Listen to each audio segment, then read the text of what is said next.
नमस्कार दोस्तों, advance class online platform पे मैं ब्रजेश कुमार करंट अफेयर्स के साथ आपका स्वागत करता हूं। तैयार जो करंट अफेयर्स के बेहतरीन क्वेश्चंस, बेहतरीन जानकारी के साथ। आइए देखते हैं पहला क्वेश्चन।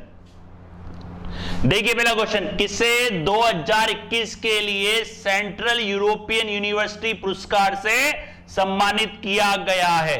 किसे 2021 के लिए सेंट्रल यूरोपियन यूनिवर्सिटी पुरस्कार से सम्मानित किया गया है? के शैलजा, कृष्णमूर्ति, रायमोना सिंह या प्रीति कुमारी? इसका आंसर होगा के शैलजा। अभी के शैलजा कौन है और ये पुरस्कार क्यों दिया जाता है दोस्तों, इसके बारे में देखते हैं। देखिए ये है के शैलजा, और के शैलजा जो है दोस्तों ये केरल की पूर्व स्वास्थ्य मंत्री थी। ध्यान रखना, केरल की पूर्व स्वास्थ्य मंत्री थी के शैलजा। इनका नाम के शैलजा ये क्योंकि साउथ का नाम है, के शैलजा आपको मिलेगा। और 2021 के लिए इनको सेंट्रल यूरोपियन यूनिवर्सिटी पुरस्कार से सम्मानित किया गया है। 2021 के लिए इनको सेंट्रल यूरोपियन यूनिवर्सिटी पुरस्कार से सम्मानित किया गया है। और उन्होंने प्रदर्शित किया था कि नेतृत्व समुदाय आधारित सार्वजनिक स्वास्थ्य और प्रभावी संचार जीवन बचाया जा सकता है। उन्होंने ये साबित करा था अगर नेतृत्व समुदाय आधारित सार्वजनिक स्वास्थ्य हो और प्रभावी संचार हो तो जीवन को बचाया जा सकता है। ध्यान रखना, इनको ये दिया गया था ये इसके लिए पुरस्कार। कहने का मतलब है अगर मान लीजिए कोई भी स्वास्थ्य सेवा का संचार या नेतृत्व कर रहा है और अगर वहां पे कम्युनिकेशन है तो उस जीवन को बचाया जा सकता है, मतलब स्वास्थ्य सुविधा मुहैया करके जीवन को बचाया जा सकता है। अभी जो पुरस्कार दोस्तों सेंट्रल यूरोपियन पुरस्कार, इसकी स्थापना हुई थी 1991 में। इसकी स्थापना हुई थी दोस्तों 1991 में, 1991 में।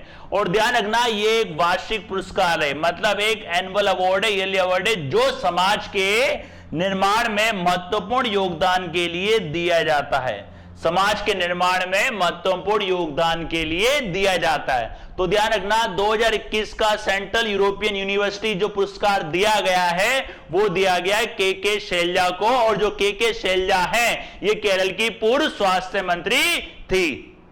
राइट, नेक्स्ट देखते हैं दोस्तों। नेक्स्ट क्वेश्चन देखिए, हब्बा खातून किसके द्वारा लिखी गई है? हब्बा खातून किसके द्वारा लिखी गई? ये एक पुस्तक है हब्बा खातून, जिसको जम्मू कश्मीर की नाइटिंगेल भी कहा जाता है। नाइटिंगेल जानते हैं आप दोस्तों, फ्लोरेंस नाइटिंगेल के नाम से। ये बुक लिखी है दोस्तों काजल सूरी ने। ध्यान रखना ये बुक लिखी है काजल सूरी ने। ये आप देख सकते हैं the Nightingale of Kashmir. The Nightingale of Kashmir के नाम से इनको जाना जाता है। इनका नाम है हब्बा खातून। दोस्तों ध्यान रखना जम्मू कश्मीर पहले भी फेमस हुआ था। अगर लास्ट लेक्चर आपने देखा हो, जम्मू कश्मीर का एक गांव था जो पूर्ण रूप से टीकाकरण वाला देश का पहला गांव बन गया था। ये जो बुक लिखी गई है दोस्तों, ये काजल सूरी के द्वारा लिखित बुक है। पुस्तक का नाम है हब्बा खातून। ध्यान रखना, अब जो ये हब्बा खातून है इनको कहा जाता है द नाइटिंगेल ऑफ कश्मीर। इनको जाना जाता है नाइटिंगेल ऑफ कश्मीर के नाम से इनको जाना जाता है। और ये जो थी दोस्तों एक कश्मीरी कवि और एक तपस्वी थी। ध्यान रखना, एक कश्मीरी कवि और तपस्वी थी। नाइटिंगेल आप जानते हैं, फ्लोरेंस नाइटिंगेल को आप जानते हो, जिनको लैम्प लेडी भी कहा जाता है, जिन्होंने काफी सेवा करी थी। तो वैसे ये ध्यान रखना, ये है द नाइटिंगेल ऑफ कश्मीर। कौन है? हब्बा खातून, काजल सूरी द्वारा ये लिखी गई है। और हब्बा खातून जो है दोस्तों एक कश्मीरी कवि और एक तपस्वी है। राइट, नेक्स्ट क्वेश्चन देखिए, एशिया प्रशांत के 5 औद्योगिक केंद्रों में किस भारतीय शहर को शामिल किया गया है? मतलब बात करें वर्ल्ड के टॉप 5, वर्ल्ड के जो टॉप 5 हैं उसमें एक भारतीय शहर है, वो है बेंगलुरु। दोस्तों बेंगलुरु आप जानते ही हैं भारत का आईटी शहर भी है, आईटी शहर के भी नाम से जाना जाता है इसको। ध्यान रखना, साइलेंट वैली, ध्यान रखना, सिलिकॉन वैली कहते हैं इसको, सिलिकॉन वैली। और अगर टॉप 10 की बात करें दुनिया के टॉप 10 के अंदर, तो जिसमें जगह बनाई है हैदराबाद ने, ध्यान रखना उसमें जगह बनाई है हैदराबाद में। तो इसका आंसर होगा दोस्तों बेंगलुरु, इसका आंसर होगा बेंगलुरु। इसके अंदर देख सकते हैं आप जैसे कि बीजिंग, शंघाई और शेंचेंग, ये चाइनीज शामिल किए गए, चाइना के 3 शहर, और अपने यहाँ के मैंगलोर, हैदराबाद, गुरुग्राम और मुंबई, ध्यान रखना। और इसमें जो ये बेंगलोर है टॉप 5 के अंदर, और इसमें एशिया प्रशांत के शीर्ष 5 प्रौद्योगिकी, ध्यान रखना प्रौद्योगिकी केंद्रों में इसको शामिल किया गया। इसमें बीजिंग, शंघाई, बेंगलुरु, शेंशेंग और सिंगापुर। तो तीसरे नंबर पर है, ध्यान रखना, ये सिंगापुर आ गया, ये शेंशेंग और ये बेंगलुरु, ध्यान रखना। और ये जो रिपोर्ट तैयार करता है दोस्तों, इसको तैयार करता है growth engine of innovation, growth engine of innovation द्वारा ये रिपोर्ट तैयार की जाती है, रिपोर्ट जारी की जाती है। और हैदराबाद को इसमें 10 शीर्ष शहरों में शामिल किया, हैदराबाद को 10 शीर्ष शहरों में इसमें शामिल किया गया। तो कौन सा है दोस्तों, ध्यान रखना बेंगलोर। अब चाहे इसको आप बेंगलोर बोल लो या फिर आप इसको बेंगलुरु भी बोल सकते हो, बेंगलुरु के नाम से भी इसको जाना जाता है। सिलिकॉन वैली आईटी शहर। अब जानते हैं बेंगलोर फेमस भी हुआ था दोस्तों, लास्ट ईयर एक कॉलेज था इंडियन इंस्टीट्यूट ऑफ साइंस, बताया भी था मैंने आपको, वो बेंगलोर में वर्ल्ड की मोस्ट यूनिवर्सिटीज में उसको शामिल किया गया था। अगर आपने लास्ट लेक्चर ध्यान से देखा हो तो आपका माइंड क्लिक कर गया होगा, बेंगलोर पहले भी काफी बार फेमस हो चुका है। दोस्तों कंटिन्यूटी बहुत जरूरी है करंट अफेयर्स में, अगर आप कंटिन्यू लेक्चर के साथ बने रहते हैं तो पूरे दावे के साथ मैं कह सकता हूं करंट अफेयर आपकी बेहतर होती जा रही होगी। नेक्स्ट देखते हैं दोस्तों, नेक्स्ट देखिए रानी रामपाल और मनप्रीत सिंह का संबंध किस खेल से है। ये दोनों कौन है, हॉकी के खिलाड़ी, ध्यान रखना हॉकी के खिलाड़ी। एक को महिला हॉकी टीम का कैप्टन बनाया गया है, तो एक को पुरुष हॉकी टीम का कैप्टन बनाया गया है, ध्यान रखना दोस्तों। रानी रामपाल और मनप्रीत सिंह हॉकी टीम के दोनों खिलाड़ी हैं। रानी रामपाल भारतीय महिला हॉकी टीम की कप्तान और मनप्रीत सिंह पुरुष हॉकी टीम के कप्तान बनाए गए हैं। और जो उप कप्तान है वो है वीरेंद्र लाकड़ा और हरमनप्रीत सिंह, ध्यान रखना दोस्तों। हॉकी, और हॉकी जानते ही हैं भारत का राष्ट्रीय खेल भी है, भारत का राष्ट्रीय खेल भी है, ध्यान रखना। हॉकी चैंपियंस, लेकिन हॉकी कोई खेलता नहीं, बहुत कम प्लेयर मिलेंगे आपको हॉकी के, राइट, ध्यान रखना दोस्तों हॉकी। नेक्स्ट देखिए मूडी द्वारा भारत की जीडीपी वृद्धि दर को कितने प्रतिशत तक संशोधित किया गया है। मूडी दोस्तों मैंने आपको पहले भी बताई थी, ये है आपकी क्रेडिट रेटिंग एजेंसी। कौन सी है, मूडी। ये क्या करती है, रेटिंग तैयार करती है। कोई भी कंट्री की ग्रोथ तैयार की जाती है अनुमान के आधार पर, क्योंकि जो ये रेटिंग बताती है उसी के आधार पर कोई कंट्री निवेश करती है, और निवेश से क्या होता है, उस कंट्री का विकास होता है। तो ध्यान रखिएगा 9.6% इसने क्या करा है, इसको संशोधित करा है, मतलब अभी घटा दिया है। दोस्तों वैसे तो एग्जाम के अंदर नहीं पूछता, लेकिन फिर भी अगर पूछ ले तो थोड़ा आपको आइडिया होना चाहिए, क्योंकि क्या होता है, ये जो रेट होती है ये बदलती रहती है टाइम टू टाइम। इस महीने क्या है, अगले महीने क्या होगी, कोई गारंटी नहीं है। तो भारत की जीडीपी 9.6% है संशोधित 2021 के लिए, जो पहले थी 13.9%। अब इसको घटा दिया है, क्योंकि कोई भी कंट्री इन्वेस्टमेंट करती है तो इनके द्वारा निकाली गई रेटिंग ही देखती है। बताया था मैंने आपको, एक होती है मूडी, एक होती है S&P और एक होती है फिच। ध्यान रखिएगा ये तीनों होती हैं। ये क्या करती हैं, रेटिंग एजेंसियां। रेटिंग एजेंसी अगर भारत की बात करूं तो भारत की रेटिंग एजेंसी है CRISIL, credit rating agency, credit rating service India limited, CRISIL, ध्यान रखना।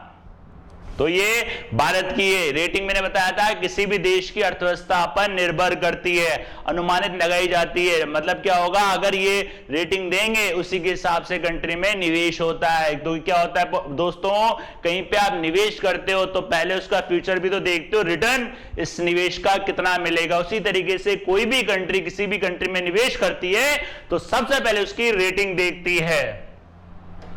राइट, नेक्स्ट देखिए, सदी के शीर्ष परोपकारी सूची में किस भारतीय को शीर्ष पर रखा गया है। अगर परोपकारी लोगों की बात करें दोस्तों, वैसे बिल गेट्स भी परोपकारी, इनका मिलिंडा गेट्स फाउंडेशन चलता है, काफी अच्छे ये काम करते हैं। मतलब जो कैंसर पीड़ित हैं, एड्स पीड़ित हैं, उनके लिए काम करते हैं। इनकी वाइफ का फाउंडेशन भी है। अजीम प्रेमजी की बात करें तो प्रेमजी फाउंडेशन है, लोगों की शिक्षा के लिए काम करता है। देश के सबसे बड़े दानी भी हैं।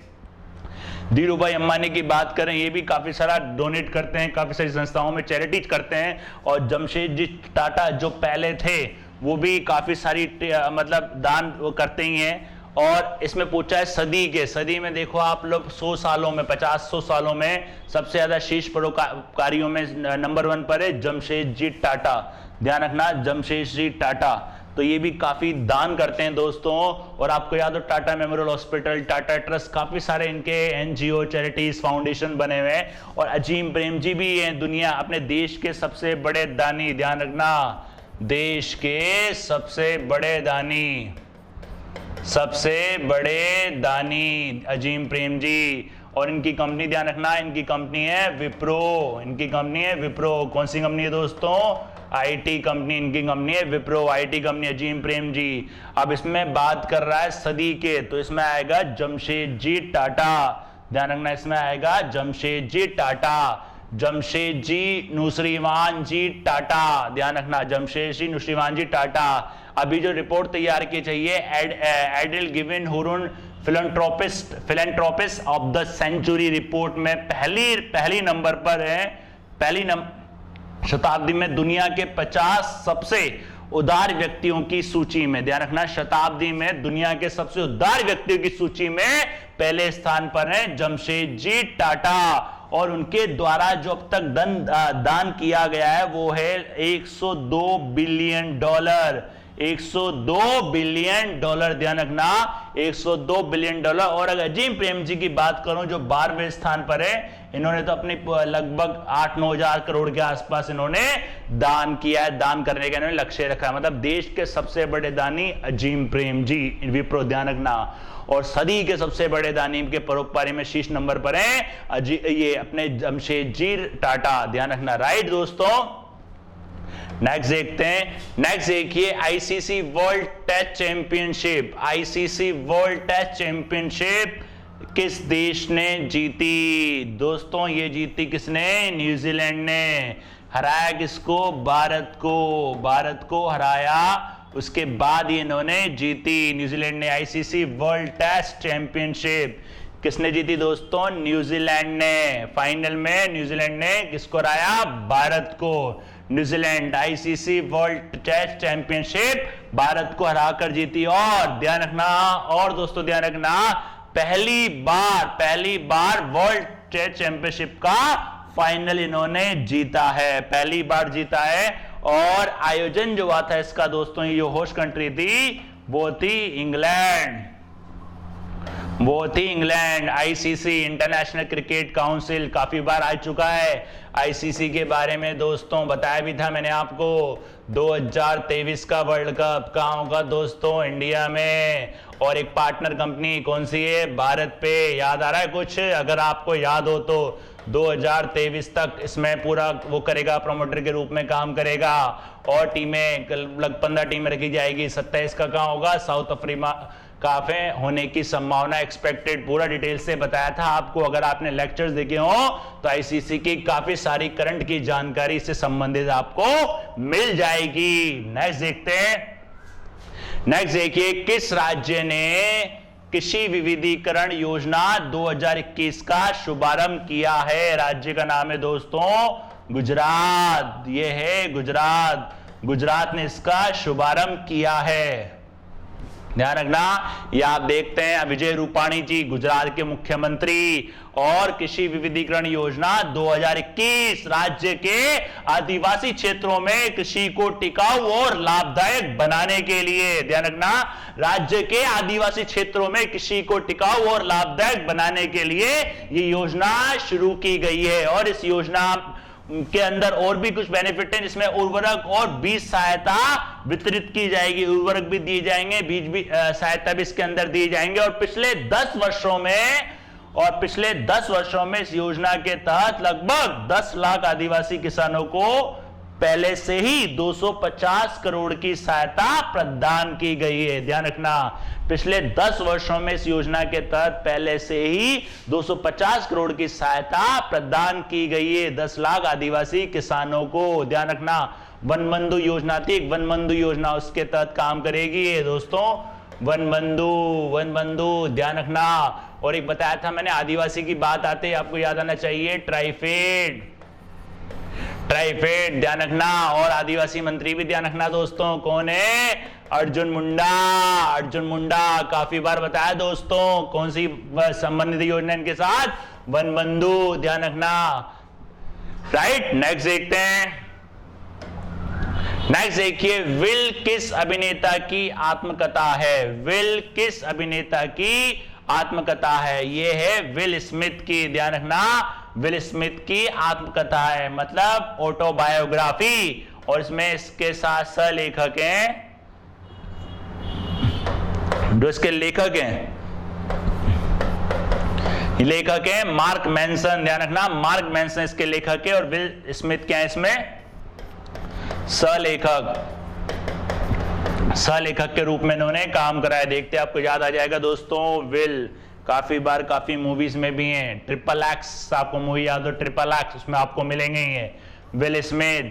विल बुक का नाम है विल, ध्यान रखना,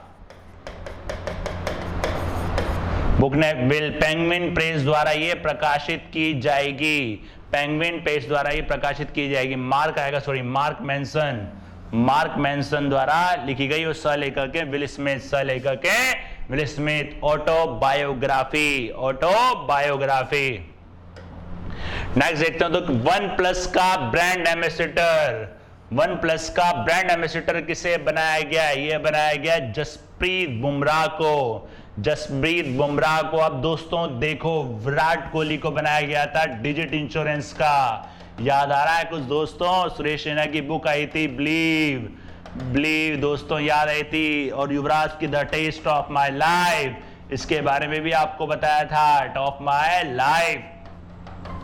देखो दोस्तों, क्या होता है, क्वेश्चंस को याद रखना और उसके ऑप्शंस की हर एक जानकारी रखना, वो भी एक बहुत बड़ी बात होती है। करंट अफेयर्स में क्या होता है, इसका आपका रिवीजन भी हो जाएगा। यार ये चारों भी रिसेंटली फेमस हुए थे, कहाँ आए थे? अगर आपने ध्यान से लेक्चर देखा हो तो इनके बारे में भी आपको बताया था। तो वन प्लस ध्यान रखना दोस्तों, कहाँ की कंपनी है? ये चाइना की कंपनी है। वन प्लस कहाँ की कंपनी है दोस्तों? चाइना की। और किसको बनाया गया है? जसप्रीत बुमराह, ध्यान रखना, Jasprit Bumrah. OnePlus watch, Jasprit Bumrah, OnePlus brand के एम्बेसडर, राइट। ये थे आपके 10 क्वेश्चंस 10 जानकारी के साथ। दोस्तों जुड़े रहिए चैनल के साथ, तो इसको ज्यादा से ज्यादा शेयर करिए, क्योंकि आपके साथ साथ औरों का भी भला हो और आपको आने वाले लेक्चर्स में काफी सारी नई नई जानकारियां मिलती रहे। मिलते हैं नेक्स्ट क्लास में नेक्स्ट लेक्चर के साथ, तब तक के लिए धन्यवाद।